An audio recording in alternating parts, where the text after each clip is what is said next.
Kadang-kadang kan dengan keadaan dunia kita boleh lupakan Tuhan. Dengan keadaan situasi begini kan kita mudah untuk lupakan Tuhan. Kadang-kadang kita boring sudah dengan Tuhan. Ya kan?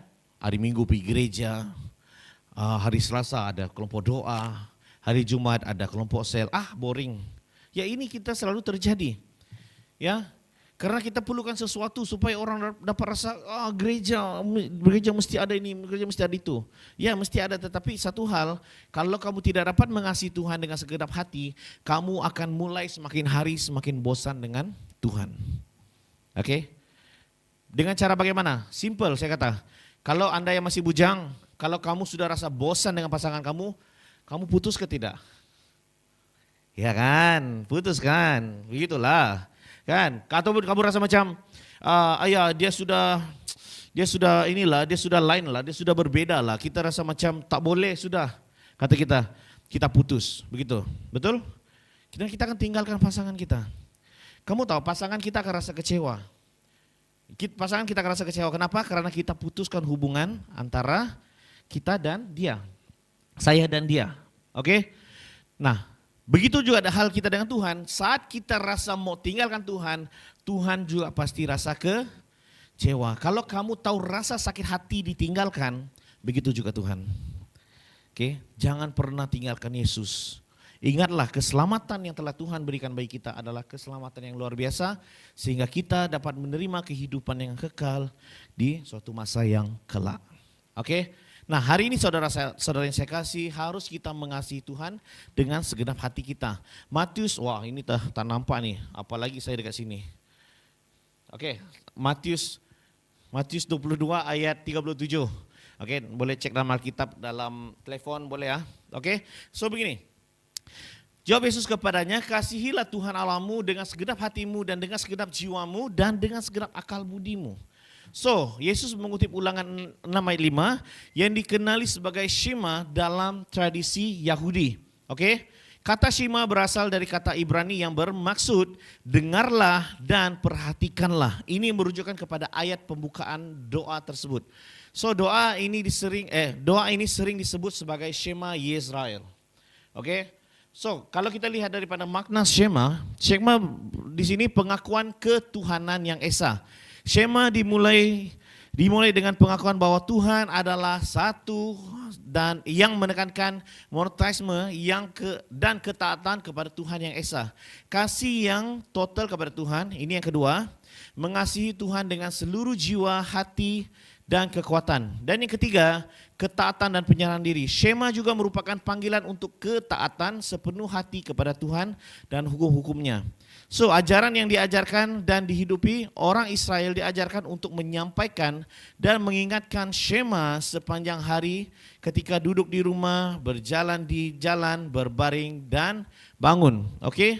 So, Shema ini dimulai dengan pengakuan bahwa Tuhan adalah Esa. Ya. Ini adalah satu pengakuan, itu adalah dalam kata bahasa Ibrani yaitu tentang dengarlah dan perhatikanlah. Kalau kita nak berdoa kepada Tuhan, Bapa kami di surga, ya kan? Kadang-kadang kita buat satu pengakuan kepada Tuhan, ya bahwa Dia adalah Tuhan yang Maha Esa. Dalam kata-kata kita, Engkau adalah Allah yang luar biasa. Ya, itu adalah satu kata-kata yang seringkali kita sebelum doa kita. Oke?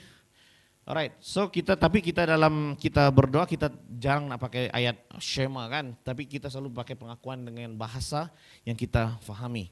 So, mengasihi Tuhan dengan segenap hati berarti memberi seluruh komitmen dan kasih kita kepadanya. Saudara-saudari yang saya kasih, ingatlah kenapa Anda ada pada hari ini oleh karena Tuhan panggil kamu, oke? Karena Tuhan memiliki satu panggilan untuk Anda ada di sini pada hari ini, di tanah semenanjung ini, karena Tuhan mau pakai Anda untuk menjadi berkat, untuk menjadi terang bagi orang lain di luar sana. Oke? Karena Tuhan tahu kemampuan Anda itu bagaimana. Dan Tuhan mau pakai Anda supaya Anda menjadi berkat dan terang bagi orang lain di luar sana. Itu sebabnya Tuhan mau kita ini datang dari Borneo. Oke? Terserah dari Borneo kah, dari sini juga kah, oke? Tapi satu hal yang kita katakan bahwa Kalau Anda sudah keluar dari gereja, Tuhan bawa Anda ke satu tempat yang tidak Anda tahu dan tidak Anda tahu culture di sana, tidak tahu apa yang ada di sana. Kalau Tuhan sudah bawa kamu ke sana, that means Tuhan mau pakai Anda di tempat itu. Tapi satu hal yang harus kita tanamkan dalam diri kita adalah kita harus mengasihi Tuhan dengan segenap hati kita. Kalau kamu mengasihi Tuhan dengan segenap hati kamu, maka kamu boleh menjadi berkat bagi orang lain. Terserahlah orang nak bawa kamu ke agama ini, ke agama itu, kamu tetap berdiri teguh oleh karena kamu masih mengasihi Tuhan dengan segenap hati. Oke? Di sini memberi seluruh komitmen dan kasih kita kepadanya. Karena Anda telah memberi komitmen yang luar biasa kepada Tuhan, itu sebabnya kamu dapat menjadi berkat bagi orang lain di luar sana. Oke, nah sebagai orang percaya, first thing mengasihi Tuhan. Oke, kalau kamu sudah ada, ini selalu sering terjadi lah. Beberapa gereja sudah saya melayani, ya praktikal, oke. Dan banyak setiap kali udah bercinta, hilang sudah mereka. Serius, di gereja mereka hilang. Kemana? Tak tahulah kemana. Tetapi satu hal, mereka mulai lupa dengan Tuhan. Nah, bila sudah terjadinya satu perkara yang mungkin dah putus ke apa kan, baru datang gereja, ya ada yang datang dengan saya, pastor, maafkan saya pastor sebab saya selama ini lalai, saya begini. Tak, jangan minta maaf dengan saya, sebab saya bukan Tuhan. Minta maaf dengan Tuhan, karena saya tak kecewa, tapi Tuhan yang kecewa. Oke, itu sebabnya terserah pun apapun itu, mengasihilah Tuhan dengan segenap hati kita. Oke, harus mengasihi Tuhan dengan segenap hati. Oke, karena apa? Dialah yang memberi kamu hidup, dialah yang memberi kamu nafas, dia yang memberi kamu berkat, dialah yang memberi kamu kesehatan dan kekuatan pada hari ini. Itu oleh karena Tuhan. Oke, kamu dapat melihat bumi pada hari ini itu oleh karena Tuhan, bukan karena diri kamu. Amin. Itu sebabnya kita harus mengasihi Tuhan dengan segenap hati kita. Oke, jadikanlah Tuhan sebagai pusat hidup yang berdoa dan bersyukur setiap hari. Tugas kita harus renungkan firman Tuhan secara mendalam untuk memperdalam cinta kita kepadanya. Hindari hal-hal yang dalam menjadi penghalang dan dalam hubungan kita dengan Tuhan, seperti kebiasaan buruk atau godaan duniawi. Itu yang harus kita hindari. Oke, jangan katakan, alah pastor, saya banyaklah teman-teman orang-orang tak percaya, itulah sebabnya saya boleh terkena godaan duniawi. Saya sekolah di Tanah Semenanjung, dari Tadika, sekolah menengah, sekolah rendah. Kawan saya yang tidak percaya Yesus pun masih ada dengan saya, duduk dengan saya satu meja, merokok juga mereka lah. Oke, apapun mereka buat, tidak juga saya tergoda. Itu sebab kita, oke, itu sebab oleh karena kita yang tidak dapat menghindari benda ini. Jangan cari alasan atas kegagalan kita. Oke, jangan cari alasan untuk atas kegagalan kamu. Kamu harus hindari semua ini. Oke, mengasihi Tuhan dengan segenap hati. Yang kedua, mengasihi Tuhan dengan segenap jiwa. Oke, mengasihi Tuhan dengan segenap jiwa berarti memberikan seluruh kewujudan kita kepada Tuhan. Jiwa mengacu kepada keberadaan kita yang paling mendalam, sumber hidup dan energi. Mengasihi Tuhan dengan jiwa berarti mengikutinya dalam segala aspek kehidupan, termasuk saat menghadapi penderitaan atau tantangan. Kita mengabdikan hidup kita dengan menggenapi kehendak Tuhan dan hidup sesuai dengan panggilannya. Oke, so artinya di sini kita harus mengasihi Tuhan dengan segenap jiwa. Kita harus memberikan segala kehidupan kita itu kepada Tuhan. Oke. So, kalau kita lihat mengasihi Tuhan dengan jiwa berarti mengikutinya dalam segala aspek kehidupan. Oke.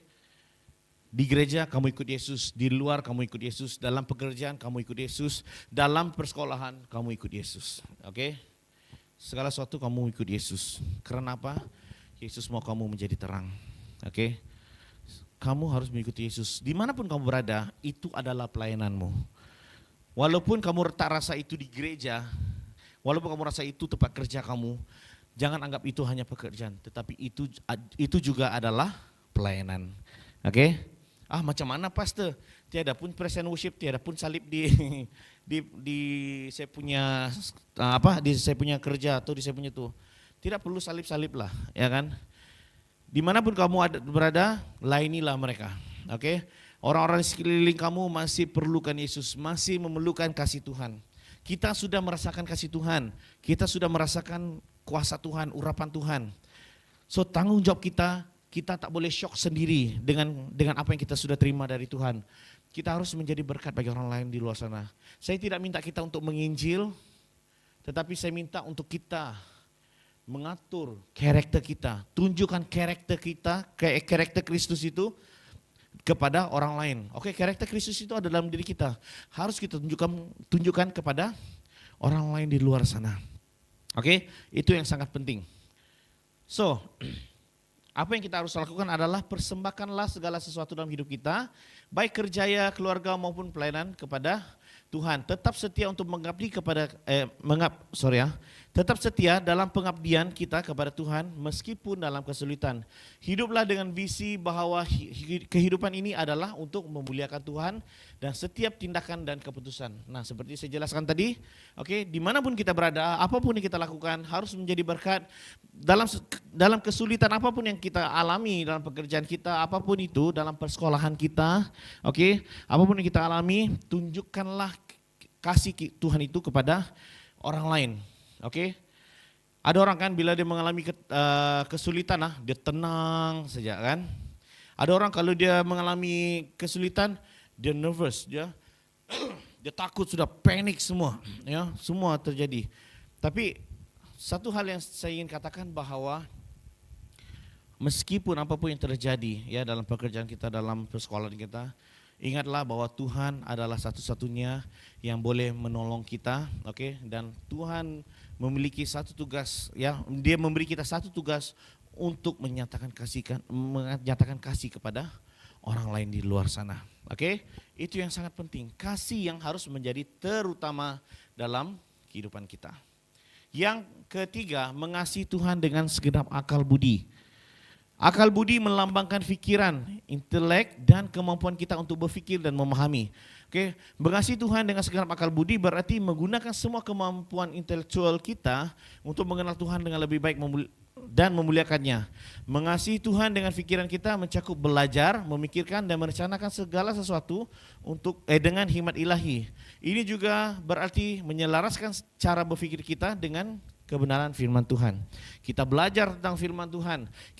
Kita memahami akan firman Tuhan. Ya, kita harus berpikir, ya. Itu yang kita harus.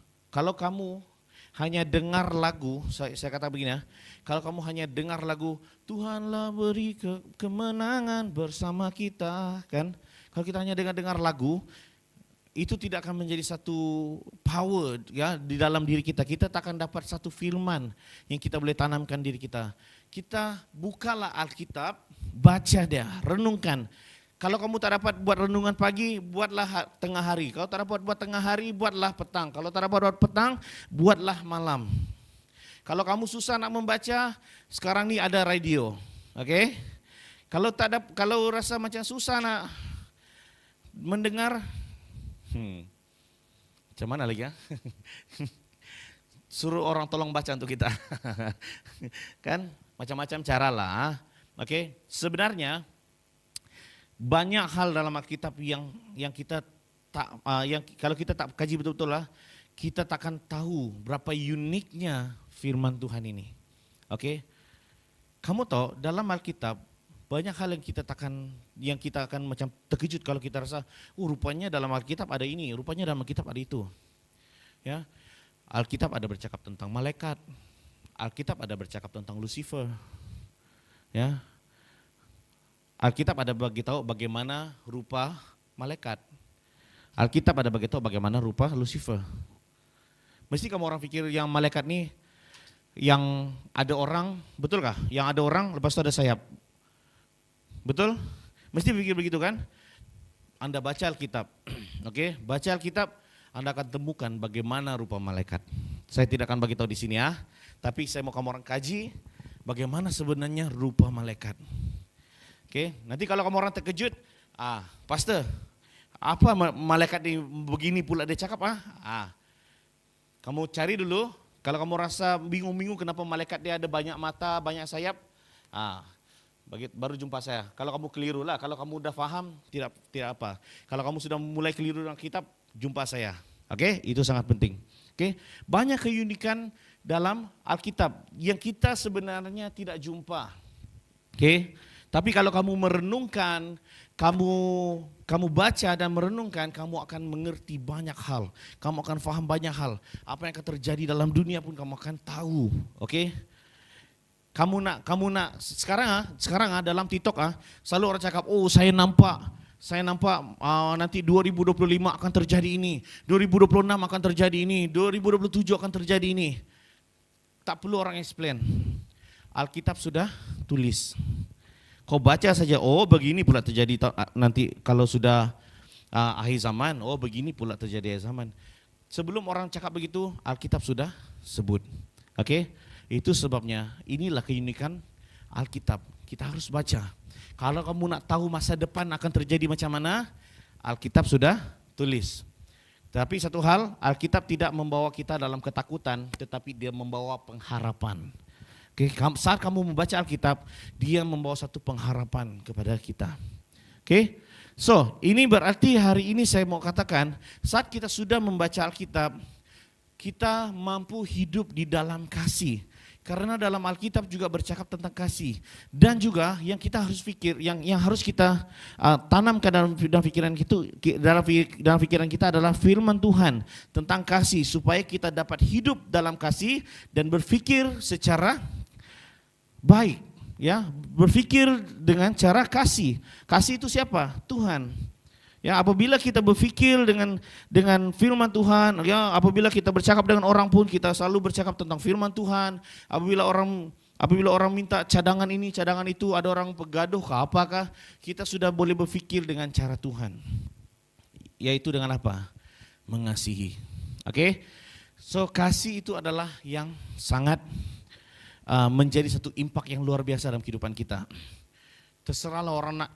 Oke, dalam pekerjaan saya tahu banyak kita selalu share dengan banyak orang pernah share dengan saya dekat tempat kerja saya, bos saya begini, manajer saya begini, apalagi yang beginilah banyak macam-macam terjadi. Nah, satu hal kalau kita belajar untuk mengasihi, ada cara dia, oke? Mungkin kamu akan susah lah kalau orang cakap kau bodoh lah, kau ni tak pandai lah, apalah. Macam tu orang cakap dengan kau kan. Kau mungkin susah lah, saya mengasihi engkau. Mungkin susah lah kan. Tapi satu hal yang saya boleh katakan, terserahlah orang nak bahasa kesat pun dengan Anda. Kita diam, kita jangan jawab. Ya, satu saat mulai orang akan paham karakter kita ini bagaimana. Dan mulai orang akan susah untuk macam orang kata tuh, susah untuk attack kita lagi. Dan orang akan mulai memahami kenapa selama saya begini kamu begitu, selama saya begini kamu begitu. Nah, di sanalah kita menyatakan kasih Tuhan. Sebelum kita pergi kepada kesimpulan, ada satu hal yang saya mau katakan. Saya ada satu teman, ya, dia orang India. Dia dari sekolah rendah sampai sekolah menengah, kami sama sekolah di sini. Bila saya jumpa dia, dia dekat depan saya, dia merokok lah, ya, oke. Jangan heran kalau pastor duduk dengan orang merokok, oke. Begitu juga Yesus, oke, dia duduk dengan siapa? Ya, dia duduk dengan pemungut cukai, oke. So orang Farisi pun dia akan tengok, ini dia Yesus duduk dengan orang berdosa, oke. Oke, bukan bermaksud saya duduk dengan mereka berdosa, duduk dengan orang berdosa kita pun ikut berdosa, bukan Tapi saya duduk dengan dia cerita sambil merokok kadang-kadang begitu kan. Satu hal yang sampai satu saat tuh kan, dia heran dengan saya, dia kata, saya kagum lah dengan kamu dari sekolah rendah sampai sekolah menengah. Saya tak pernah tengok kamu merokok, tak pernah tengok kamu minum. Apa yang buat kamu sampai sekarang tak buat begitu? Kenapa saya buat begini? Kata dia. Pas itu saya kata, sebab kalau ikut saya terus masuk Injil lah, bukan masuk Injil yang terus direct Injil lah. Tapi begini, saya terus kata dengan Dia kalau dengan cara agama Kristen, apabila kami ada satu nama dia Sunday School, saya cakap. Di sana kami belajar di sana banyak saya belajar supaya saya hindari ini, hindari itu, dan hindari ini. Dan itulah saya latih dalam diri saya sehingga hari ini saya tak pernah minum dan tak pernah merokok, saya kata. Oh begitu, bagus, oh iyalah itu Tuhan kamu tak sukalah. Itu memang Tuhan saya tak ada sukalah, saya kata. Oh oke. Pas tu hari lain lagi saya datang dengan dia, mulai dia terbuka bercerita tentang masalah dia dengan saya. Dia kata saya tak tahu nak cerita dengan siapa, tapi bila saya pergi dengan kamu saya mau cerita. Dia cerita masalah dia. Saya masukkan lagi tentang Injil Tuhan kepada teman saya itu. Oke. Dan puji Tuhan ya. Dia belum lagi masuk Kristen. Tapi dia selalu share masalah dia. Bro, saya alami dia cerita-cerita. Oh iya, kau tetap kuat bro, kau harus ini, kau sekarang ini, kau sekarang itu. Saya banyak bagi nasihat, tetapi masukkan Injil sedikit ke dalam nasihat saya itu untuk dia, supaya dia tahu, oh begini pula cara pemikiran orang Kristen. Nah begitu juga kita sebagai orang percaya, oke? Kita yang ada di sini, kita pun ada tugas yang seperti ini, oke? Kita perlu juga lakukan tugas seperti ini, tapi jangan terus masukkan Injil, tapi perlu ada satu komunikasi supaya Anda semakin dekat dengan dia, semakin dia akan terbuka, dan semakin itu kamu akan masukkan firman Tuhan ataupun Injil sedikit ke dalam kata-kata nasihat kamu kepada mereka. Oke, itu sangat penting. So, kesimpulannya di sini, mengasihi Tuhan adalah perintah yang pertama, yang terutama mencakup seluruh aspek kehidupan kita, yaitu hati, jiwa, dan akal budi. Ini bukan hanya sebuah kewajiban, tetapi juga respon cinta. Hilang pula sudah. Oke. Anda prank saya? Oke, tetapi juga respon cinta kita kepada Tuhan yang telah terlebih dahulu mengasihi kita. Oke? Tuhan sudah mengasihi kita. Tetapi bagaimana respon Anda kepada Tuhan? Apakah kamu mengasihi Tuhan? Oke, apakah kamu mengasihi Tuhan dengan segenap hatimu? Oke, kita tahu Tuhan sudah mengasihi kita dengan luar biasa. Tuhan sudah memberi kehidupan yang baik bagi kita. Oke, Tuhan sudah memberi berkat yang luar biasa kepada kita. Oke, Tuhan sudah memberi keselamatan yang luar biasa bagi kita. Bagaimana respon kita? Apakah Anda mengasihi Tuhan ataupun Anda meninggalkan Tuhan? Oke, so itu yang sangat penting. Kita sebagai orang Kristen, respon kita kepada Tuhan itu sangat penting. Oke? Jangan pernah lemah dalam Kristus. Jangan pernah lemah dalam iman Anda. Karena Tuhan masih mau pakai Anda. Selagi Anda masih hidup, Tuhan mau pakai Anda dimanapun Anda berada. Oke? Itu yang seharusnya. Tuhan mau pakai kamu. So respon Anda pada hari ini, apakah kamu mengasihi Tuhan ataupun kamu tinggalkan Tuhan. Oke? So, sedikit firman Tuhan untuk kita pada hari ini. Kita tahu bahwa kebaikan Tuhan dalam setiap kehidupan kita. Kita tahu bahwa Tuhan sudah mengasihi kita dengan baik. Saya mengajak kita saudara supaya kita tetap terus mengasihi Tuhan. Apapun yang terjadi dalam dunia, apapun yang kita alami dalam dunia ini, kesulitan yang kita hadapi dalam dunia ini, jangan pernah tinggalkan Tuhan. Oke? Jangan pernah tinggalkan kasih yang terutama. Oke? Harus mengasihi Tuhan, itu adalah respon kita kepada Tuhan. Mari saudara-saudari yang saya kasih, kita sama-sama bangkit berdiri, kita akan mengakhiri, dan kita akan sedikit firman Tuhan yang telah saya sampaikan bagi kita. Mari jemaat Tuhan, kita sama-sama bangkit berdiri.